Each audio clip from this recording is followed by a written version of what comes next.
પ્રાણી સંગ્રહાલયમાં સફેદ વાઘનું આકર્ષણ ટૂંક સમયમાં જ ઉમેરાશે. મહાનગરપાલિકા દ્વારા પશુ પક્ષી એક્સચેન્જના ભાગરૂપે ઝૂ ઓથોરિટી ઓફ ઇન્ડિયા પાસે મંજૂરી માંગવામાં આવી હતી, જેના પગલે જૂનાગઢ પ્રાણી સંગ્રહાલય ખાતેથી સફેદ વાઘની જોડી લાવવામાં આવશે. અને મ્યુનિસિપલ કમિશનર અરુણ બાબુએ આજે મળેલી અધિકારીઓની બેઠકમાં જણાવ્યું હતું કે સફેદ વાઘની જોડી વડોદરા કોર્પોરેશનને આપવાની ઝૂ ઓથોરિટી ઓફ ઇન્ડિયાએ મંજૂરી આપી છે, જેના ભાગરૂપે જૂનાગઢ પ્રાણી સંગ્રહાલય સાથે યોગ્ય કાર્યવાહી કરવામાં આવશે.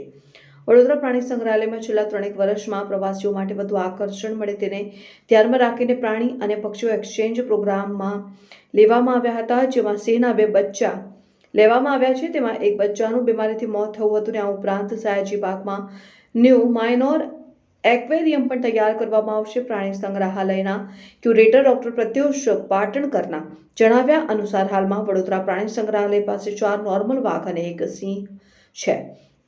તેમાં ટૂંક સમયમાં 2 સફેદ વાઘનો ઉમેરો થશે, જે આકર્ષણનું કેન્દ્ર બનશે. આ ઉપરાંત અન્ય પશુ પક્ષીઓ માટે ઝૂ ઓથોરિટી ઓફ ઇન્ડિયા પાસે મંજૂરી માંગવામાં આવી છે. મંજૂરી મળ્યા બાદ તેનો પણ ઉમેરો થશે. ફીડર કાર્ડર વડોદરાથી થાય એ બાબતની તૈયારીઓ કરી રહ્યા છે અને એક સારા ખુશીની માહોલ છે અને મેસેજ છે કે આપણા ઝૂ માટે અમે વ્હાઇટ ટાઈગર લાવવા માટે બહુ મહેનત કર્યા હતા.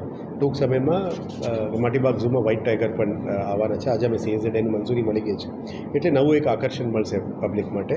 અને 2 મહિના પહેલાં પણ અમે સ્ટેન્ડિંગ કમિટીમાં ક્લિયર થઈ હતી. નવું પક્ષીઓ પણ લાવવા માટે જે મહેનત કરી હતી એ પણ ટૂંક સમયમાં આવી જવાના છે.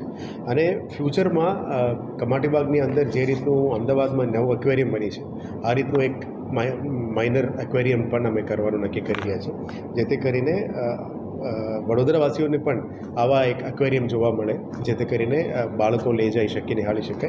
એટલે ઝૂનું નવીનીકરણ બાબતની પણ આજે આ બધું તૈયારી કરી રહ્યા છે. આશા રાખીએ કે આવનારા દિવસમાં આ બધું પ્લાનિંગ છે સફળપૂર્વક અમે એક્ઝિક્યુટ કરી શકાય. આ બાબતની તૈયારીઓ આજે શરૂ કરી દેવા.